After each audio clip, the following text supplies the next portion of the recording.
महायुतीच्या विरोधात प्रचार करणाऱ्या कार्यकर्त्यांवर कारवाई करणार अमित ठाकरेंनी दिले संकेत, तर वसंत मोरेंना पंतप्रधान व्हायचंय अशी अमित ठाकरेंची टीका। लोकसभा निवडणुकीच्या पहिल्या टप्प्यातील प्रचाराच्या तोफा आज थंडावल्या। महाराष्ट्रातील 5 मतदारसंघ, 21 राज्यातील 102 जागांसाठी म्हणून 19 एप्रिलला होणार मतदान। राज्यात पुढचे 3 दिवस तीव्र उष्णतेची लाट, संपूर्ण कोकणासह उत्तर महाराष्ट्र, मराठवाड्यामध्ये पारा 40शी पार।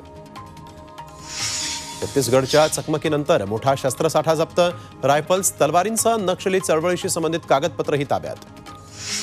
जळगाव एमआयडीसी परिसरात केमिकल कंपनीला भीषण आग, आगीमध्ये काही कामगार जखमी।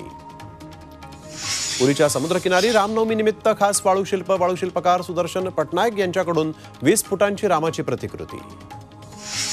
कोल्हापुरात मूर्ती संवर्धन प्रक्रियेनंतर अंबाबाईच्या दर्शनासाठी भाविकांची गर्दी, मंदिरामध्ये रामनवमी निमित्त खास कार्यक्रम। उष्णतेच्या लाटेसह काही जिल्ह्यात पावसाचा अंदाज, पुणे, सातारा, सोलापूर, कोल्हापूर, उस्मानाबाद, लातूर, नांदेडमध्ये वादळी पावसाचा इशारा। यंदाच्या पावसाळ्याबाबत भारतीय हवामान विभागाची गुड न्यूज, अल निनोचा प्रभाव संपल्यानं यंदा जून ते सप्टेंबर सरासरी 106% पावसाचा अंदाज। एप्रिल मे महिन्यापर्यंत अल निनो कमकुवत होण्याची शक्यता, मात्र अल निनोच्या सरत्या प्रभावामुळे उष्णतेच्या झळा अजून वाढण्याचा अंदाज।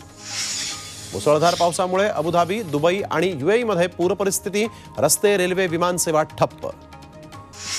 ब्रिटनमध्ये विनापरवानगी डीप फेक फोटो व्हिडिओ बनवल्यास थेट तुरुंगवास, ब्रिटन सरकारचा नवा कायदा आणण्याचा इशारा।